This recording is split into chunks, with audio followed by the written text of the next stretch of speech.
Welcome to H2EG Backstage. I'm your host, Moke, Wallace, and today we have a very special guest. I have a musician, a producer, a artist, and when I say artist, I mean a fashion designer because the brother is wearing his own shoes, he's rocking his own clothes. I got the multi-talented Kydd Jones. Kydd. Yo, Moke. How you doing? Doing good, man. How are you, man? I'm great. I am great. I am very excited you are here. Thank you. I was looking forward to this. I'm not gonna lie. I was looking forward to this. Bro.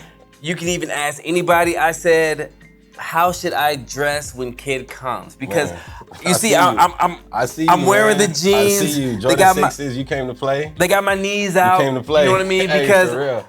I know this. You are a fashion designer, so I said I have to be fashionable. Hey, do your thing, man. You know, fashion is about being you. If you being you, you know, people gonna see that. You know? Yeah. It's gonna be noticeable. You feel me? Now, before we jump into it, for those who don't know Kydd, you are 1/3 of LNS crew. Right, correct. You have produced for many of artists. Plenty of artists, yeah, for sure. And including yourself. Right. You are on tour with Gary Clark Jr. Correct. You have been at the historical Antones. You've been headlining comedy shows. Right. One of my favorite songs of yours is Sprinter. Sprinter, hey. You've messed with Yellow Wolf. Right, the big homie. Kurt Cobain. Right. What haven't you done? What haven't I done? You don't have to answer that. Okay. You don't have to We'll answer talk about that later. We'll get into that later. And another thing, you've been on Billboard Festival. You did South by Southwest, ACL, Brooklyn Festival. I've been doing my research. I see you, Moke, for real. Kydd. Where does one start? Oh, and I will say, and this is my personal opinion, you're a legend. You are a legend in the city. I appreciate that. You cannot mention any artist without mentioning Kydd, in my opinion. Now, where do we start? We have a lot to unpack. Right. Let's do it. Kydd, before we do that, I know I asked you how are you doing, but how are you doing? Cause I know like you're just chill, super cool. You know what I'm saying? You know, I'm fine, man. I can't complain. You know, I'm blessed. My family is fine. My son is fine. My wife is good. You know, one crazy thing about today is, you know, the storm we had last night. Woke up this morning, this big tree. You know, it missed my car by like 3 feet. You know what I'm saying? So, I mean, I'm blessed. I can't complain. You know? So, in short words, you know, I'm doing good. I'm doing fine. You know what I mean? I can't complain. Now, okay. Let's get into some trending topics here and there and just get a little one-on-one with you. First, I know you keep up with other musicians. How do you feel about the whole Kanye Drake? How do you feel about it? Did you pick sides? Did you listen to both of these albums? I did really listen to both albums, man. Wow. And the Drake, I said the great. Wow. The Drake album, it grew on me. The first listen, I was underwhelmed. You know what I'm saying? Kanye's album, I was like, I liked every track that didn't have features on it. Wow, okay. You know what I'm saying? Yeah. So those are the ones, except the one with Lil Durk. That one was crazy. That one's a good one.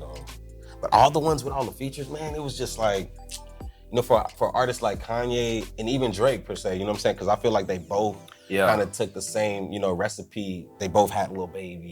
You know what I'm saying? They both had like, you know, the similar artists and Dirk, Cudi. But it's like they don't need that. We're not really coming to hear, you know, somebody else. We came to hear you.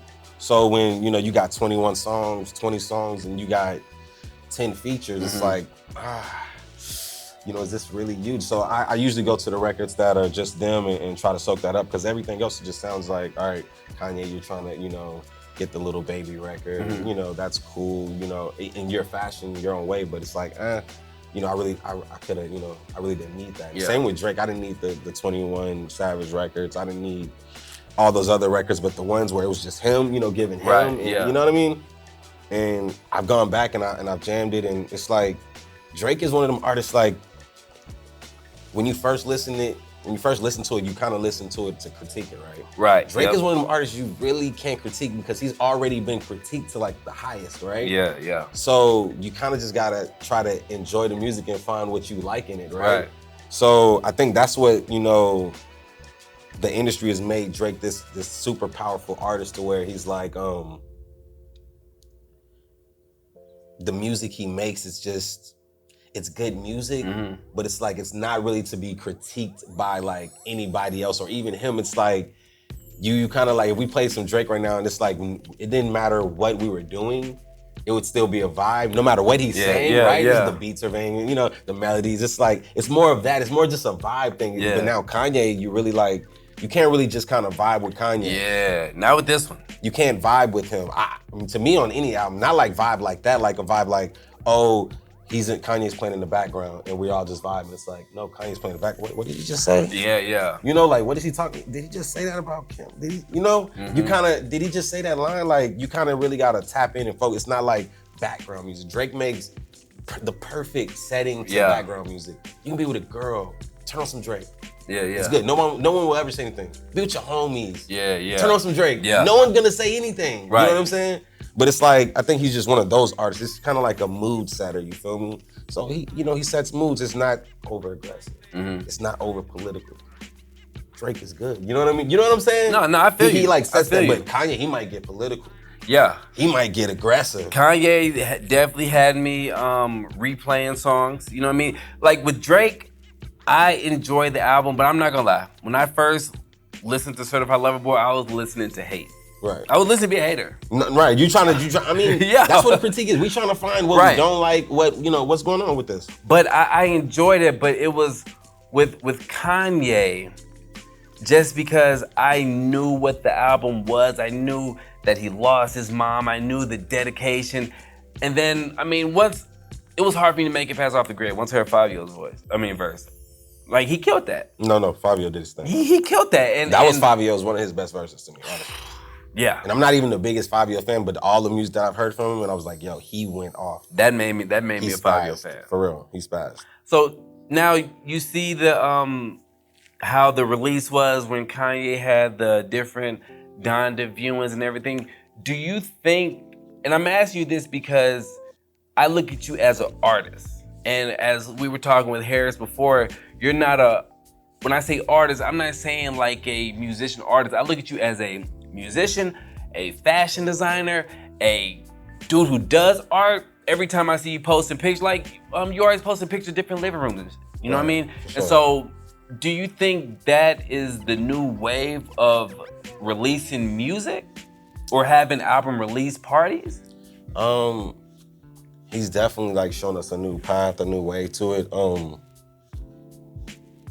I think what Kanye like does every time is like, and it's the reason why I like Kanye and I respect him. Every time he does something, it's something new. And that's where you find the difference between Drake. Drake kind of gave us the same, like, I love strippers. Yeah. You know, you know, it's dope. It works, you know what I'm saying? But it's like, there wasn't too much anything new. Yeah, you're beefing or whatever, you know what I mean? Whatever what's going on currently, you know what I'm saying? You throw that in there. But it's never like, every time Kanye comes out, he pushes the envelope.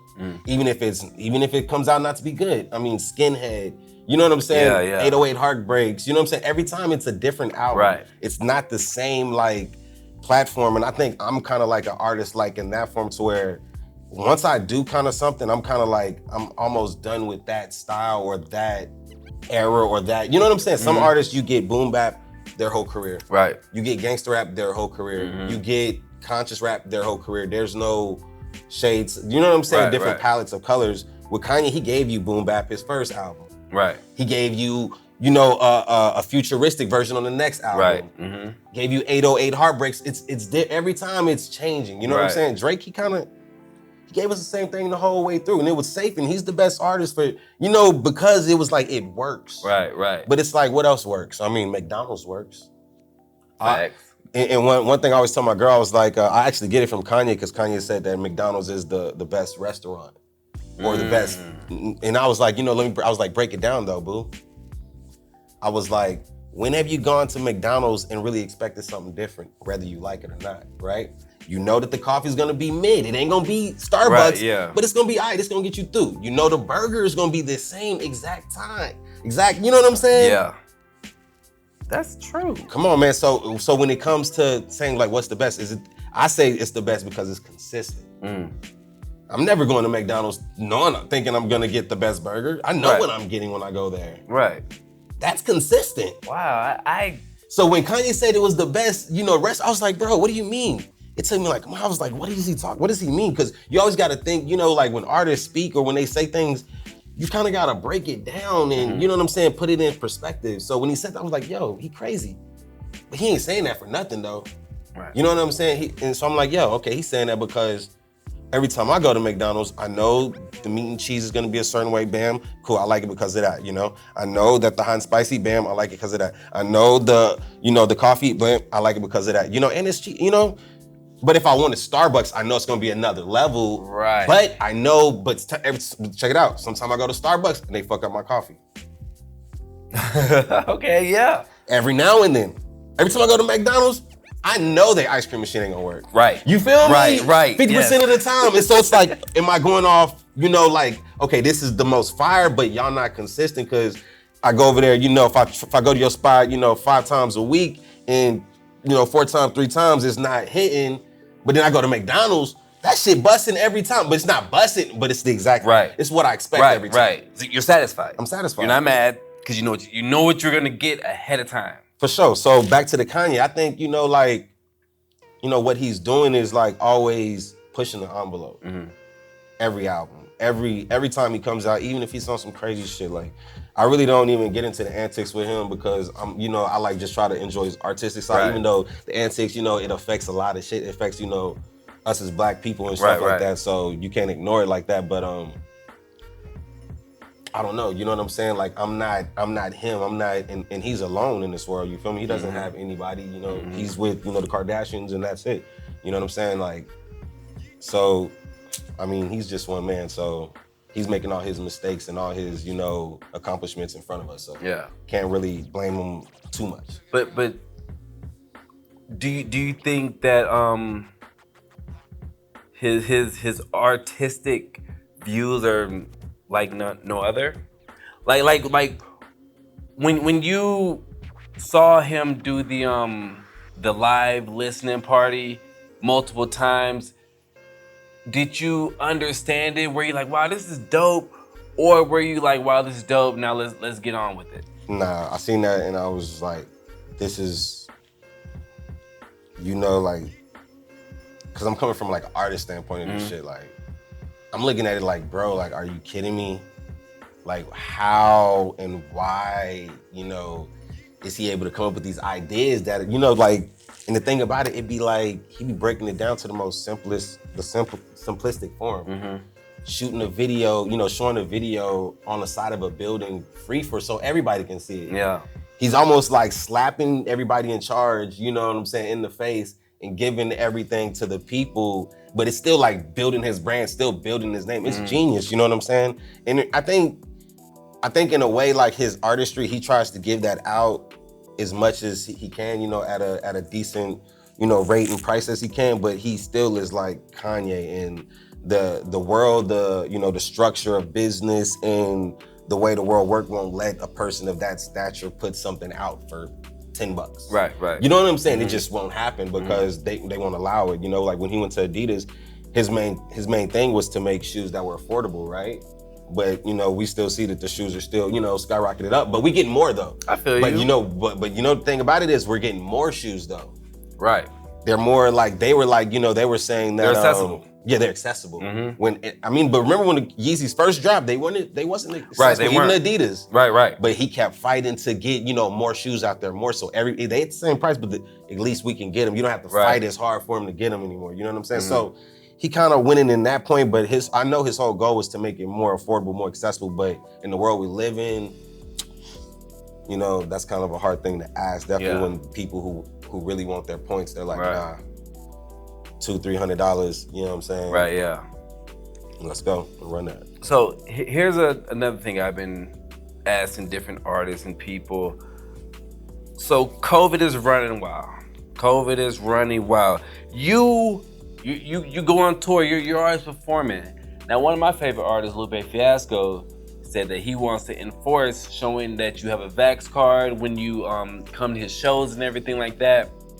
I'm not asking you what your stance is because I know that's like asking somebody who'd you vote for. No, you know what I mean? Like it's like we can go there. I mean, but okay, then what's your stance on people being vaccinated, unvaccinated, but going to your shows and what do you do to protect yourself?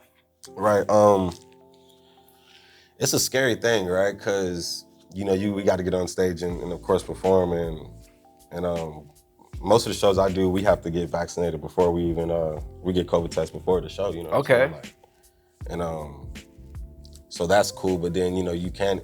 I just I expect and I would hope everyone be responsible. You know what I'm saying? It's a crazy thing to ask but it's still crazy, but it's not crazy. It's like be responsible. Like you know what I mean? Like if you're sick, stay home, wear your mask. You know what I'm saying? Like be responsible. You know what I'm saying? It's like it's not asking a lot to. I feel like to do that, you know what I'm saying? Just take accountability and, prepare yourself and, you know what I mean? Just like, I really, I don't know about like, just demanding things, but I just, would hope people would be responsible, you know what I'm saying? I don't bring my kid out, when he's sick, you know what I'm saying? So I would like, when other parents like, you know what I'm saying? Like, you know what I mean? Like keep them home or keep them, you know what I mean? So we're not spreading things type. So it's just kind of like that, looking out for everyone. You know what I'm saying? So it's not like so if you're coming to a show and you're sick and you possibly spreading COVID and stuff, it's like, bro, what are you doing, man? But so what does this do for meet and greets? Like have meet and greets changed since this whole pandemic? For sure. I mean, meet and greets, I'm masked up. I'm not even taking a chance, you know what I'm saying? I'm masked up, the whole crew, whole squad, everybody, and even in the meet and greets, everybody. People come meet you, they masked up for sure. You know what I'm saying? If not, it's like, oh, yo, chill, yo, you know what I mean? Like, we ain't making a big deal about it, but just, let's be responsible, you know what I'm saying? Even my friends that like, we all like vaccinated and stuff, and I'll be like, they see me come with the mask or they see me when I go places and stuff, that's because I have a family and, I'm really adamant about it.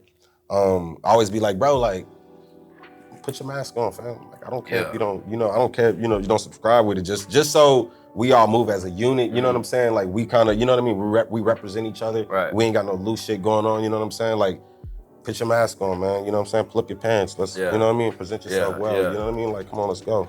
So this is a business. This is you know what I mean? Protect your business, protect your assets, and just hopefully, people out there are being responsible. And and I definitely, try to promote that at my shows. And, when I'm promoting the people to come to the shows, like, wear your mask and come out. Let's be safe. Let's still have fun. Let's, you know what I'm saying? Be people, because, like, us as people, like, we're, like, addicted to human interaction. You know what I'm saying? Like, it's just the most natural thing. So, I be having people at shows, they come up to me, like, you know what I'm saying? When I get off the show, mask, I instantly put on when I get off the stage, I instantly put on my mask. They'll come up to me just crunk, you know what I'm saying? You know what I'm saying? Like, bro, like, you ain't got the, but it's all good, it's all love, it's all love. Like, bro, I'm like, You know what I'm saying? I'm masked up though, you know what I'm saying? So they see, they're looking in my eyes, I'm looking in theirs, and it's like, they feel it and stuff, but it's all love, but it's like, let's be responsible. We're all grown, so. Now, as a musician, there's legacies that are set in stone. Right. This is gonna go hand in hand with cancel culture. Legacies are set in stone. Do you believe legacies can be tarnished? Yes? Yes, for sure. Now, I don't even know how to ask this, but the legacy of R. Kelly. Now, I was listening to something and it was saying like, people that are, I'm 35, so 35 and up, some people still go back and they'll listen to R. Kelly stuff. And then you have people who have just canceled him out. Do you believe in separating the person and the art? Or do you just throw the whole situation away? And I'm not asking you this to get you jammed up or anything like that. No. You know what I mean? It was just crazy because No, that was some other stuff. But yeah, that was some. Man, R. Kelly situation, man. It's like I feel like the younger kids, right, younger than us. I'm 32 myself, and I think people under us, it's easy for them to cancel like the people who were like needed to be canceled in like the early 2000s. Right. They didn't grow up on them like we did, right? For sure. And so the music or nothing, it's not nostalgic. It don't have no value to them. You know what I'm saying? Like them hearing Ignition is like nothing. Right. It does nothing to them. You know what I mean? Yeah. So it's like, fuck R. Kelly. Or, excuse me, forget R. Kelly. You know what I'm saying? So it's easy for them to just be like, boom, right? But what R. Kelly did is definitely like, it's like unseeable. You know what I'm saying? Right. You can't, it's bad. It's really bad. You know what I'm saying? Definitely after, and I can't say I really jammed R. Kelly like that in the setting to where like R. Kelly was like in my house, like playing, definitely growing up with my mother. But as, in my adulthood, he wasn't like too much of a factor for me. Right. Even though I respected and I understood his artistry and, what he did for the music. But what he did in his allegations and stuff, I mean, what he did as an artist, he did as an artist, and I don't say to erase, you erase it, but it does put a stain on you. Right. And I don't know, would I ever want my daughter around him? No. Right. Facts. Would I want my son around him? No. Right. You know what I'm saying? Would I, you know what I mean? Honestly, I recorded in R. Kelly's old house when I lived in Atlanta. Really? Yeah. He had a big ass mansion, can I curse on? Yeah. He had a big ass mansion that he ended up either selling or renting out to these producers, and my manager at the time being one of them. And he had this, they set up these studios in the back house and XYZ, and I recorded out there like the whole time I was in Atlanta. It was at his old mansion, and he had all his plaques, huge pool, huge whatever, you know what I'm saying? It just looked like, it was just crazy. In this one room, they were like, yeah, this is like the boom boom room. This is like it had the bar. It was the only spot with a bar. It was like this dark room where we just go smoke at, right? It was like the only smoke room in the spot. And you go, and it's just like, yo, I wonder if these walls could talk, yo. Like, like what was going on in here, yo? These drapes. I'm talking about dark. I'm talking about like the darkest purple and black, like, you know what I mean? Like, so being there and knowing R. Kelly's history, was it like a creepy vibe?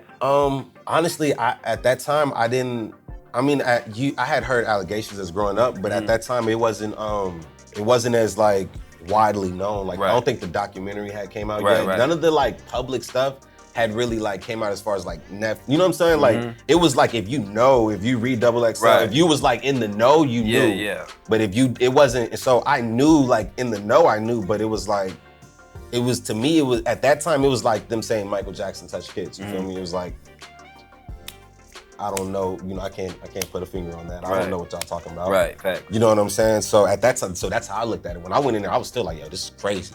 You know what I'm saying? Like, R. Kelly, that dude, like, what? You know? But then, like, you know what I'm saying? It wasn't until, like, I moved back to Austin and I saw the documentaries and I was like, yo, this shit's serious. Yeah. You know what I'm saying? It's serious, because it really is serious. He was, doing some crazy, outrageous things, and, not for me to speak on, but, I mean, I don't approve of it. You know what I'm saying? And is his legacy tarnished? Is his legacy as a man? Yes. Right.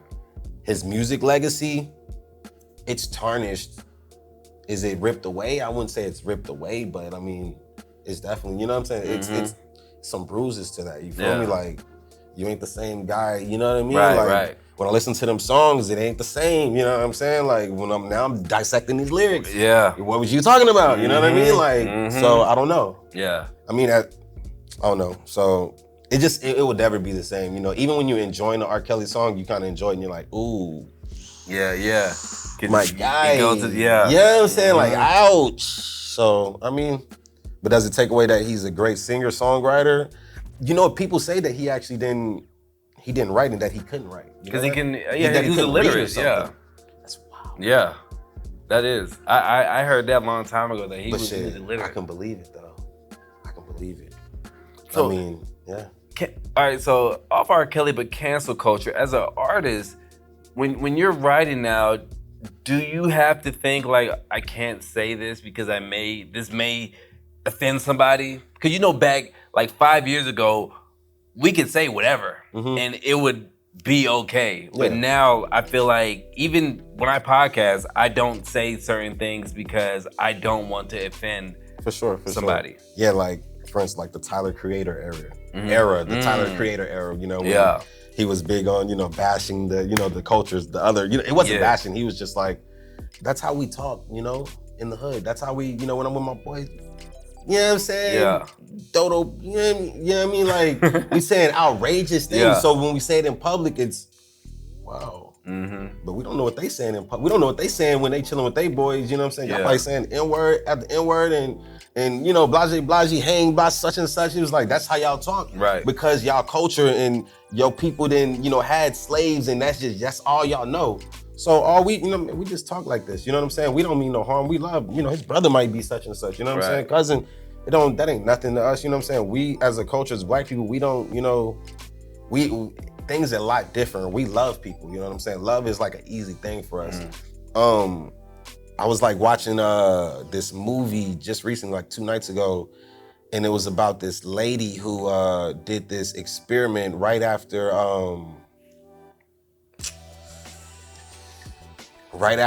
Malcolm X got killed.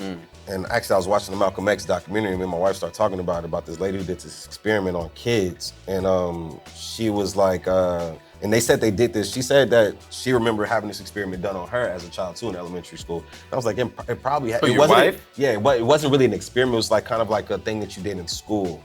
Like an assessment? An assessment, but kind of like, it was like kind of like just a part of school. Like they would like give the brown-eyed kids like the power or the, and then give the... You talking about that white lady? The white lady who did that. With the blue eyes? Yeah, and she tried to make the girl apologize? So what happened was her final assessment with that is that, the people that you give the power to after being oppressed will not oppress the other person. Right. Because we already know how it felt, you feel what I mean? So that was the study that she came up with. So basically saying that Black people would never oppress white people, even if we had power. Right. So what y'all scared of?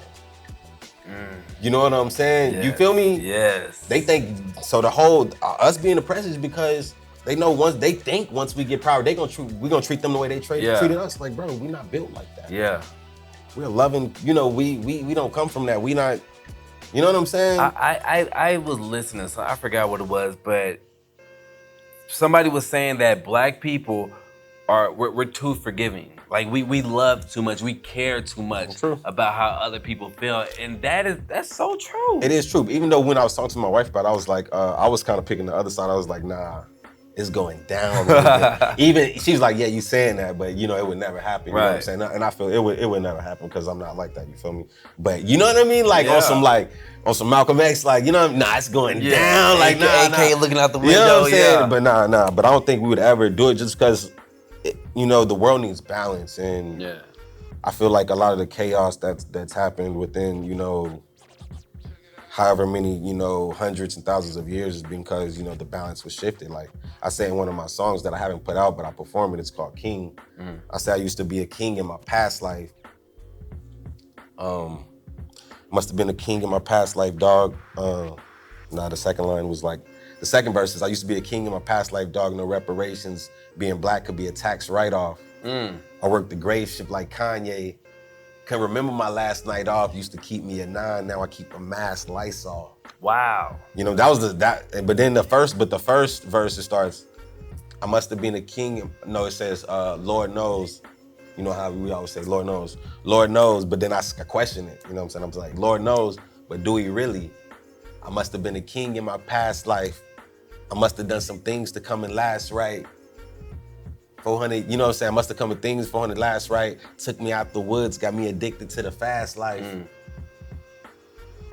know what I'm saying? Took me out the woods, got me, you know what I'm saying? It's like, so y'all think like, y'all did that to me, you know what I'm saying? Y'all took me out of, my natural habitat. Right. So bringing me into this industrial being of, whatever, Christianity, world control. Yeah. Blase. I can't even get into all that because that's just crazy. We go in circles. Yeah. But yeah, it never would happen. We compassionate people, and I don't think we would want to see the world in that type. I think once the world is back in harmony, and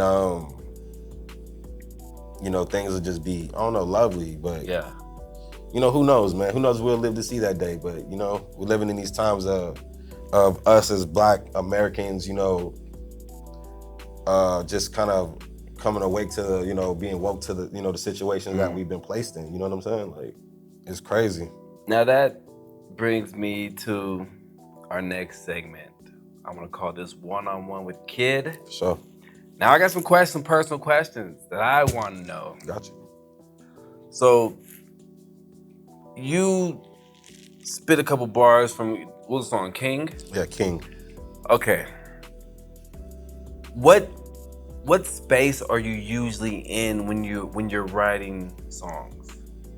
Because that was deep. Right. That was pretty deep. So what space were you in when you wrote that? When I wrote King, I think I was in the studio. This had to have been before Elon Musk bought the Music Lab. Mm-hmm. So I was in the studio and I was just kind of writing rhymes because I was like, I had made like 2 beats sampling the Black Pumas, right? Mm. And I was kind of writing to those beats. And the King line, I had, started, usually when I write, I just kind of just write, like free write. I just kind of like jot ideas. It might be a drawing on the paper, so it's just scattered, right? Mm-hmm. And somehow I usually just like kind of put it all together and kind of like form something, right? I use everything, you feel me? And I kind of just like put it all together. And with this, it was like I started with the King line and I started 2 like segments with the King line. I was like, this is, it's like it's going somewhere. And then I got the beat from them and shit, and it was just like, yeah, this works. But I don't know, I was in the studio, but usually I'm in the car, writing, Mm-hmm. Writing thoughts. I might be picking up some coffee. I might be leaving the studio. I might be a lot of times when I'm writing, I'll be by myself, like leaving the studio. Say I got a session, right? I'll go to such and such house to record them, whatever time. And on the way back, I'll be jamming a beat and I'll be writing, in the car. Right. Sometimes I'll be writing, it get deep and I gotta pull over. And I'm like, yo, are you kidding me? Like, I gotta write this down because usually I'm going through melodies, I'm singing, I'm rapping, and I'm just like, all right, trying to get ideas in my head. And I'm like, yo, this is crazy. Like, this is, what I'm saying? Yeah. I gotta pull over, or I'm writing while I'm driving. Like, yo, if my girl see me, I'll be dead right now. You know what I'm saying? She knew I was doing this, like, I'll be dead. You know what I'm saying? So, like, I be trying to get them ideas off, but writing this, for me, it's just, getting it out there, you know what I'm saying? Right. Like, like getting it out. It's kind of like lifting weights, for people, you know what I'm saying? That's how it is for me. It's therapy, you feel me? So I'm writing that all. I never stop writing. Right. I'll be in the car picking up ice cream and, because I'm trying to pull from real things, you know what I mean? Mm-hmm. Like, you know what I'm saying? So it's not like I'm trying to like make a fantasy world up. Right. I'm trying to, pull from real things. Like, I was jamming this old song that I recorded with my girl a long time ago. And I think it was on Sounds in My Head 2, produced by Max Frost. And I say something about Foster the People. I say something about Foster the People, but it was like Foster the People was actually like this alternative band. Right, yeah. That I was listening to, right? But I said someone had to foster the people. That's what it was like, someone had to foster the people. And like, but I was jamming I wrote that to foster the people in the car, you feel me? Like, you know what I'm saying? So it was just like, I'm always just, you know what I'm saying? So you're always in the writing mode. Now, when you get into this producer mode, what type of space are you usually in? Are you like you make a beat, write to it, or is it you just in that zone for just making beats and just that? Nah, I wish, man. I wish. Sometimes I try to turn on, I'll hit up my boy Harrison. I'll be like, I'm in like, factory mode, like trying to make beats, right? And it's like, I'll get like 1 or 2, 3 beats done. And I call it factory mode because like, sometimes like when you say like, yeah, you want to be in a mode where it's like I'm just making beats, I'm knocking out beats, or I'm knocking out songs, right? It's not really like that for me, because sometimes I'll try to get in factory mode and then the sample will be there, you know, I'm late night, you know what I'm saying, or in my zone. If I'm making music, usually I'm kind of in my zone, or usually on the, like, I would call it on the run, because like my son might be doing virtual and I probably got like 30 minutes till he get out of virtual. And it's like I got half a beat, and it's like, and I got an idea that I kind of lay down. You know what I'm saying? So it's like, boom. But I usually try to, I'll be making a beat, and then I want to make another beat. I know I should, cause like, you know what I mean? Like I'm trying to, you know, up the, you know, the productivity, but it'll turn into a song, or it'll turn into a chorus, or, you know what I'm saying? And it's like, yo, dang. I only got 3 beats, I got this like half song, you know what I'm saying? So it's just, it's like, I don't know, it's never like I'm just gonna make beats. Yeah. Because like, you'll be making a beat and that shit'll be just crazy. And then I've got to the point where it's like, I don't even wanna give my good beats away, you know what I'm saying? Like, or even sell them. You know what I'm saying? I'm just like, bro, like, if I start making a good beat, man, this shit is over. This shit is fun. You know what I mean? Like, it makes me think when Kanye was like, save all the good beats for himself, right? You feel me? People that help. Yeah, you know what I'm saying? Like, nah, Kanye still has some beats in there. He went, bro. And that's kind of how I feel like whenever I break through, because I feel like I haven't broke through yet. You know what I'm saying? Like, a lot of people say, have different opinions on my career. And wait. I haven't broke through yet. Why? Huh? Nah, I haven't broke through yet. Man. What do you mean you haven't broke through? Cause I feel like when I'm able to break through, when I'm able to be like, you know, send my beat packs out to actually want to be like, you know what I mean? When I send my shit out and it's like they respect it because I'm a notable artist, you know what I'm saying? And they don't have to think about it and have to, cause a lot of things, it's like when you're an artist, definitely now in these days, I've noticed that a lot of people won't mess with you because of your talent. When back in the day, yo, you were talented, they were rocking with you. Right. Nowadays, you talented, they scared of you. That's true. I'm talking about artists that are on, and artists that are not on. You talented, boy, you got a target on you, and you got a target to where it's like, if they on, you got a target they ain't even gonna look at. Right. Even if your shit good, even if you sending them to fight, bro, can't even, you know, give it the same, because they, you know, they know what you came to do. Like, bro, it's the same thing. I keep going back to Kanye because, right, I feel like he's an artist that's really relatable in the sense that when he came on, nobody wanted to see Kanye do anything really. You know what I'm saying? As far as like they wanted him to make beats. Oh yeah, we'll take your beats, bro. These are dope. These are cool. We'll take your beats, bro. You know, this is art. We'll do this. You know, but because you heard what he was saying. Everything he was saying was too like fast forward. Right. Like even his conscious shit. Like I'm trying to tell you, like I grew up on Common because of my pops, right?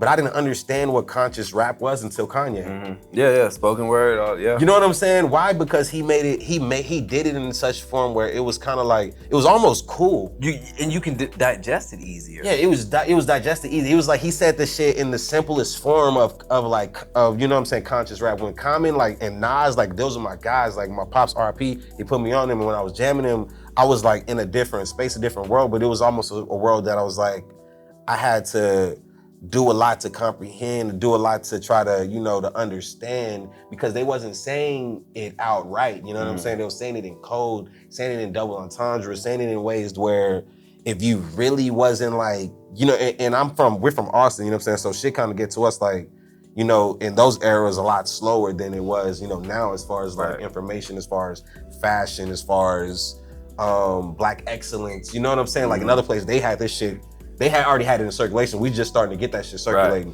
So when I would jam Common in them, you know, it was dope, but I didn't know I was listening to conscious music. When I heard Kanye and he talking about, you know, flipping his collar up, talking about, you know, pink and green sororities and things like that. And it's like, yo, like, so that's what that was when I went to Spiro's. Those were sororities dancing. Yeah. I didn't even know that.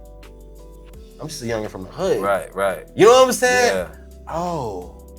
Okay, I'm starting to see I'm starting to see something outside of what, you know what I mean? Like the norm, you know what I'm saying? Common was giving me like, you know, he was giving me dope shit, but I was still in the hood with it. You know what I'm saying? It wasn't like the next level to like, you know, the future, next level to the future. When Kanye was doing the sorority shit, he was really showing you that like, yo, like us as black people, we can come together, same as sororities do, and kind of like do the same, put our money in that pot, and you know what I'm saying, use each other as connections, and you know what I'm saying, et cetera, et cetera, you know what I mean? That was that whole like college dropout thing, you know what I'm saying? He was like, he went and seen that, and then he seen the flaws in it, and he seen that you can actually go to college and not actually get a job. Yeah. But that's where the, you know, sorority came in, though, you know what I'm saying? Y'all stick together, the brotherhood. I was gonna say fraternity. Fraternity. So I was saying sorority. Sorority is the women one. Yeah. But I didn't go to college, so you feel me? Bro, I feel you. He brought the broke five I broke. can't even. Broke five broke. don't even hit me up. Sororities though, you know. Yeah. Hey. With your boy Kydd Jones. Hey, not hating. You know what I'm saying? There's actually a long line of sororities in my family, deltas. So yeah, that's probably why I'm saying it. There's no, you know, no men in, you know what I'm saying? No men in college like that type. But whatever, you know what I'm saying? But like now. I can talk to you about music all day. Right. I can do it all day, but let's do a little bit of humble flexing. What's up? Onyx Dior. Onyx. Now, as I look at you, I see Onyx Dior. Onyx Dior. But the icing on the cake are the shoes. Man. Got your own shoe line. Like, Where did this come about? What made you say I want to jump into another avenue and create not only my own clothing brand but shoe line? Well, to me it was like it was almost a no-brainer, right? Let's see, where can I start with it? Because I feel like, you know, again, being from this city, I feel like we're not as fast forward. I think it's just being from the South, right? But my pops is like from New York, you know what I'm saying? So, like, I feel like I was always like chasing something, you feel me? That I trying to fill this void that I didn't have here, you feel me? Because when I looked at the lifestyle in New York, it was fast, it was urban culture, community in some ways, and it was just different. So, I was just really trying to, and with a lot of things I'm doing here in the city, they do this in other cities, you know what I'm saying, in other places. I'm just trying to like, you know, like bridge the gap, like show people that like we can do this also, you know what I'm saying? Like, and kind of like, and do this also by expressing my own dreams, like, you know, coming up with a shoe line, coming up with a clothing line, like, you know what I mean? Like trying to collab with, you know, Run Rock Express to put out, you know what I'm saying, to do it like that. Shout out to that, yeah. You know what I'm saying? I'm trying to do things that, you know, like, for instance, Virgil, you know what I'm saying? Like he's doing with, you know, X, Y, and Z, you know what I'm saying? But it's like, we can do that here and shine those same lights here with our big ideas. It's just that no one does it here. And really there's not really such a platform to do it here, but it's like we gotta just create that on our own platform, you know what I'm saying? Create our own hype behind this, you know what I'm saying? So now that like, you know, reaching out to Round Rock, it's like, yo, like, we can do this. Y'all see Chicago is doing it. Y'all see, you know what I mean? Don't be late. Right. Because we're already known for being late. Right.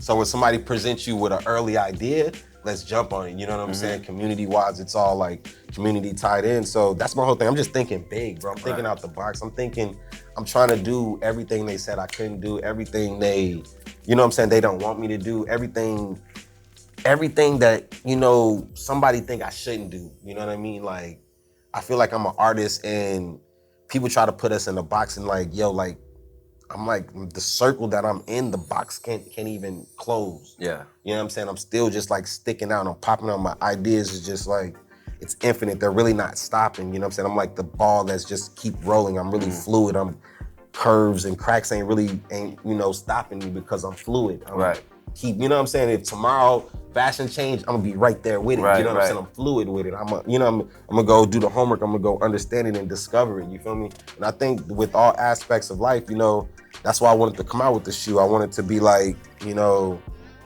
this is from our city. This is something we can represent and be proud of.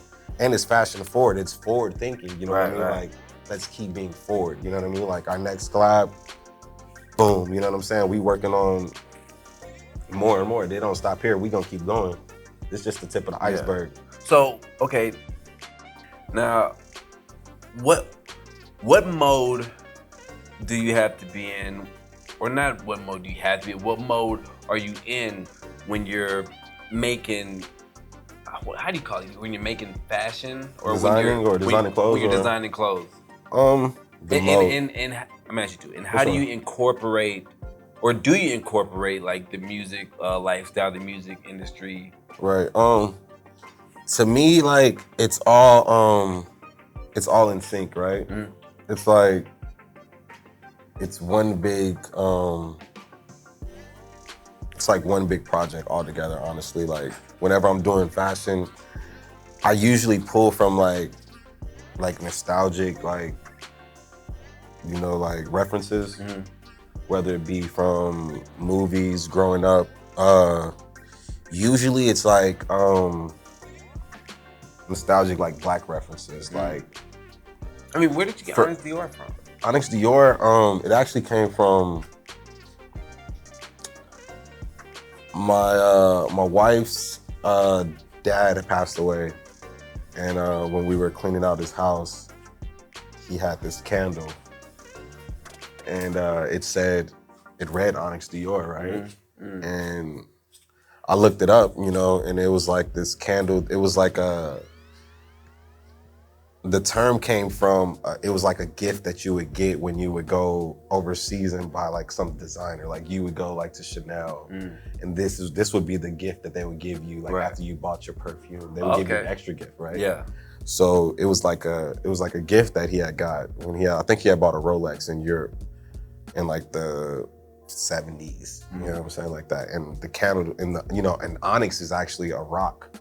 It's like a black gold, you know, like it's like a rock or ore or whatever. And it just instantly, when I seen it, I was just like, this is crazy, right? I was like, this is a crazy name. But even more as I did more like history on the person who her dad was and shit, it was like, wow, like this man was like, he wrote some of the first policies, like he wrote some of the first housing policies here in Austin, Texas, like for the housing authority. Wow. So I felt like this real connection with him, you know what I'm saying? Being a kid who grew up in the housing authorities, you know what I'm saying? Like, and just even more, the more I came, you know, the more that I found out about him, the more it was like Onyx Dior just fit. It was just like, and it's because it's like an extension of him, you know. It's like I felt like he embodied somebody that I wanted to be, you know what I'm saying? So you're low-key paying homage. I'm low-key paying homage, high-key paying homage, you know what I'm saying? Because like, and I just feel like what he stood for as like a person was like, and it's very rare because no one's like really, you know, he's still like this mysterious man to a lot of people in the world, but he was like a dean at UT.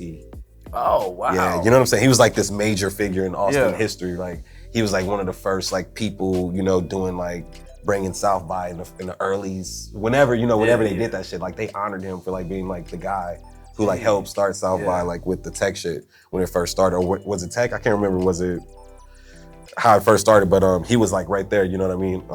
And he's not even from Austin. He's, you know, he's from like Indiana. And I might be cut that part out. He's definitely not from Austin.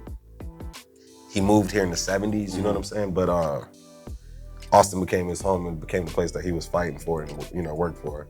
But he was the dean at UT for, you know, tons of years, you know what I mean? And he was just this real prominent, you know, unspoken black man that, you know, left his mark very silently, you know what I'm saying? Like, if you look up like Barbara Jordan speeches, he's the one who's introducing her. You know what I'm saying? Like, type stuff like that, you know what I mean? So, I mean, one day, you know, we'll pitch a story to the newspaper articles and something like that, and to really honor him, you know, the way that he needs to. Pitch a story, pitch a doc. You know what I'm saying? Something like that, but you know what I mean? Like, that's where Onyx Dior came from, and it's like, it was just something real, you know what I mean? And like, I just connected to it like instantly, you know what I'm saying? It was just something natural. But yeah. That's pretty tough. Like, that's tough. Now, before we get to the trivia, if there's anything you can tell the aspiring rapper, aspiring fashion designer, or just the inspiring young black person trying to come up in America? Right. What would you say? Don't let, the no's affect you as much. You know what I'm saying? Like, I saw this quote just recently, and it was like, learn how to handle being disappointed, right? Yeah. You know what I'm saying? Like, and once you learn how to handle being disappointed, like, things kind of fall in place better. You kind of, it's not a disappointment, it's a lesson. You know what I'm saying? You kind of look at things in a different perspective. So I would say to the up and coming anything artists, and definitely to the young black people, trying to just progress. Like just don't stop. Every step is a step, you know what I'm saying? Every small step is a step, Make your goals smaller, you know what I'm saying? Make them more obtainable, more reachable. Yeah. You know what I'm saying? But still shoot for the stars, you know what I'm saying? Like, you wanna go from doing the art showing to the projects to having your art, on the Met Gala walls, you feel me? Yeah. That's the dream, you feel me? But let's start from, let's get it from the projects to your next door neighbor to their next door neighbor to the gallery, the carver, like, you know what I'm saying? You know what I mean? Let's make it more obtainable. Let's start small, and even those small steps count. You feel me? Yeah. Would you classify yourself a conscious rapper? I really don't like to classify myself. You know what I'm saying? Honestly, because you conscious as hell. Like, just talking to you. I appreciate that. Like, but I really don't like to classify myself. I don't like putting myself in a box. I would more classify myself as like a progressive, you feel me? And definitely a progressive in the arts and definitely like my black community, in my black status, you know what I'm saying? Like, trying to, cause it's really not about me, you know what I'm saying? Like, I'm really just trying to plant the seeds, you feel me? Like how these seeds were planted in me by, Marcus Garvey, Malcolm X, Martin Luther King, you know what I'm saying? And such, Tony Williams, all these people, you know what I'm saying? Like, I'm just like, the seed was planted into me, you feel me? Yeah. And I'm trying to, keep it going. Like, you know what I'm saying? Like, hopefully there's a kid that watches this or watches something that we've done, that you or I've done, that, they're like, okay, boom, we can take this to the next level. Cause that right there, see, that's the whole thing about it. Like, when you get information, you already on another level. So a kid from the ground, he just got some information. Boom, he already 10 levels away from the dude who been in college, who already know, you know what I'm saying? Yeah. Cause he already got the information this way. He not spend no money, no time on it. We gave it to him. Boom, now you already on another level. Let's keep progressing. Don't let that shit slow you down. Let's keep progressing. So it's, you know what I mean? I'm just trying to be the spark, you know what I mean? Like, I'm not trying to be like the biggest advocate, the biggest rapper, the biggest, none of that. I'm just trying to like do my work here on earth, be happy, and you know what I'm saying? Spread the knowledge, spread the gospel, hopefully inspire people, you feel me? That's really it. If you can inspire people, I think, what else can you ask for, you feel me? Yeah. Wow. You ready to test your knowledge on some trivia? Let's do it, man. All right. When we come back, Kydd will see if he is knowledgeable on this trivia. H2EG Backstage. All right, welcome back to H2EG Backstage. I got some trivia brought to you by Hypocritically Acclaimed. What we got going on? Kydd, are you ready for this? Let's get it, man. Come on. I will give no hints. I will give no hints. If it's multiple choice, I'll let you know. Okay. I'll give you the options before. I'll always make the first one easy though. All right. First is always easy. Ready? To me. This legendary Memphis rap group, 3 6 Mafia, won an Academy Award for Best Original Song in what movie? Don't. What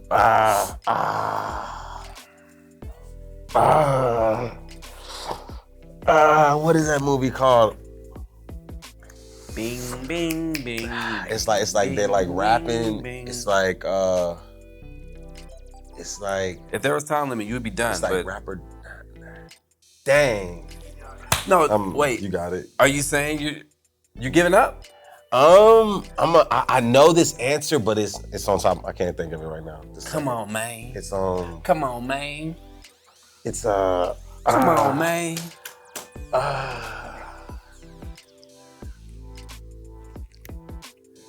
I don't got it. You know what's hard out here. Hustle and flow. Hustle and flow. Don't say it with me when I say it. No, you're right. Yeah, I know. You got it. I mean, that was, man. I said they were in the studio. They was rapping. I was like, what are they doing? They was hustling and flowing. Oh, man. All right, man. Okay. Yeah, my bad. That was the easy one. And, okay. Under the influence. The controversial music video for this popular Madonna song featured actor Leon as a black saint and interracial lover.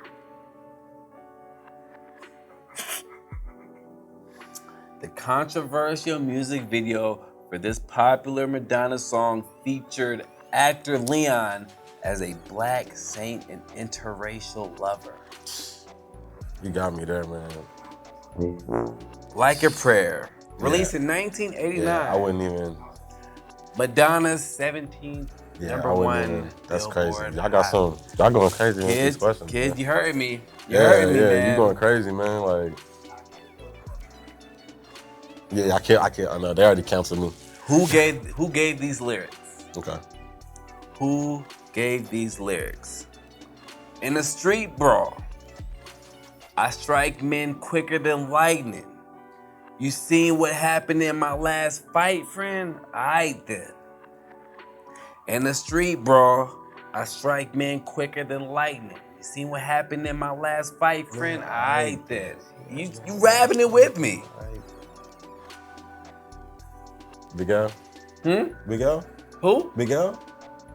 Oh, I thought you said Miguel. No, yes, no, Big L. No, yes, no. Boy, I think you said Harris, man. Don't be over here cheating, dog. Yeah, no. Come on, Harris, man. No. I know that one.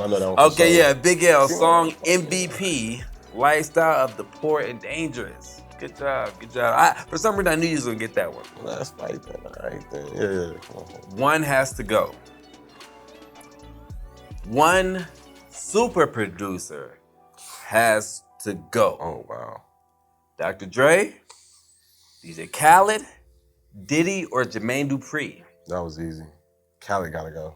I agree with you. 100%. Khaled's from New Orleans. I know. That's crazy. I didn't know that. What? I know he's from New Orleans. You know he's from New Orleans? No, yeah. I think Baby discovered him. That's crazy. Yeah. That's why he said that in that interview I just saw. Yeah. That you saw that when the Baby interview? Yeah.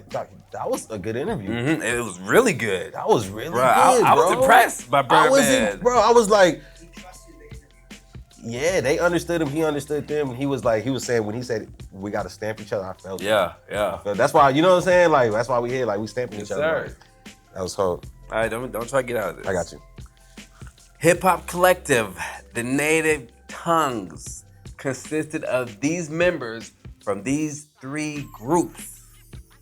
Native Tongues consisted of these members. Let me see. Let's say Tribe.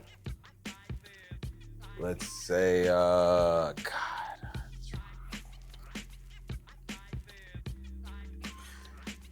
dang, it's right at, it's like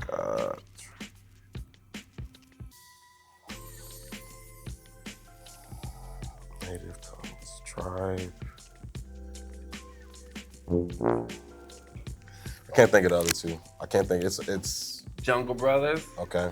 De La Soul. De La Soul, okay, for sure. Tribe Called Quest, De La Soul, and Jungle Brothers. That was kind of tough.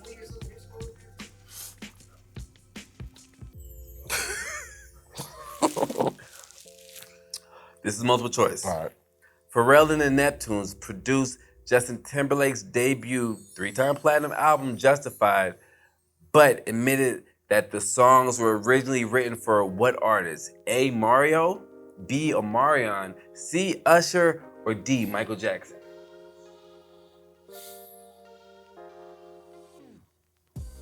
Gotta be Mike. Is that your final answer, though? Dang, then it gotta be Usher. No, what's your answer? Don't let me mess you up. Let me go with you said his first album, right? You said his first? His debut album, Justified. Let's do Mike then. That's correct. Yeah, Michael Jackson.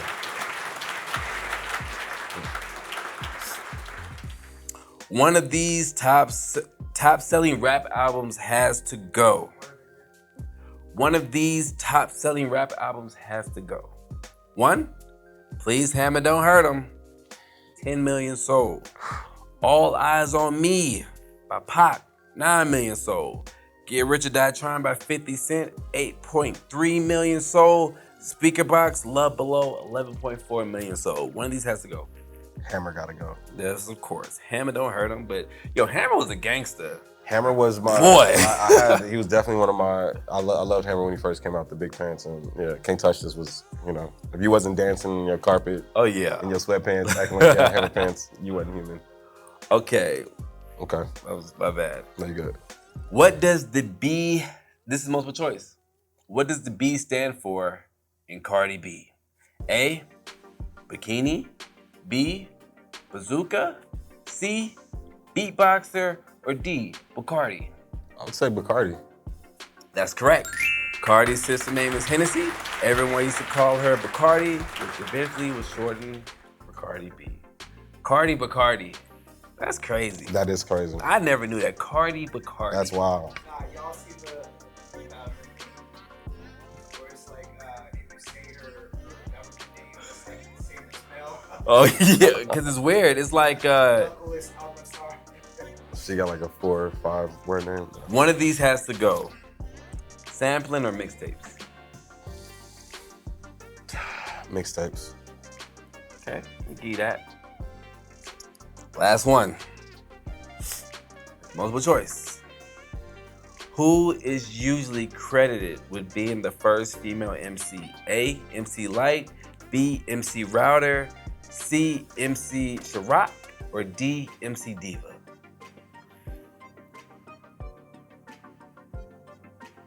Let's go with Ciroc. Correct. She was actually called Mother of the Mic. For sure. Kydd Jones. For sure. I would say you broke a little bit more than even. I could be wrong. Yeah, a little. I could be wrong. Maybe a little under even. I don't know. You said under? Yeah, maybe a little under. Okay, maybe under. That's how I was giving you over, but maybe I think I came out a little under. Kydd, this for me, because I hate to say this, but I'm a fanboy of yours. This I am. So it was a pleasure to actually have you come and do this. When you agreed, I was ecstatic. When they were like, "Yo, make sure," I blew you the hell up. No, you know what I'm saying? I appreciate that too. But I love talking to you because every time I talk to you, even though I've known you for a couple years, I always learn something new, but I always get a better perspective of you. So I do want to thank you, like, sincerely from my heart. But tell the people how they can find you. You can find me anywhere you stream music under Kydd Jones, KYDD JONES. Instagram, you can hit me up, send me DMs. I always respond to everybody. Facebook, Kydd Jones.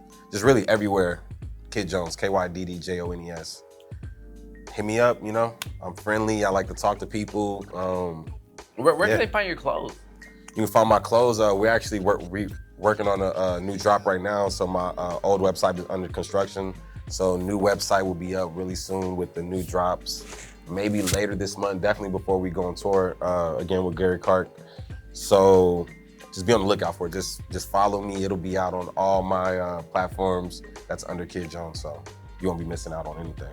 Make sure you check us out at H2EG Backstage at H2 Group. Make sure you check me out, Moke and Friends, SoundCloud, Spotify, YouTube, Facebook. Hello, mother. Love you. Kydd. Hey, man. Pleasure. Thanks for having me. Yes, sir.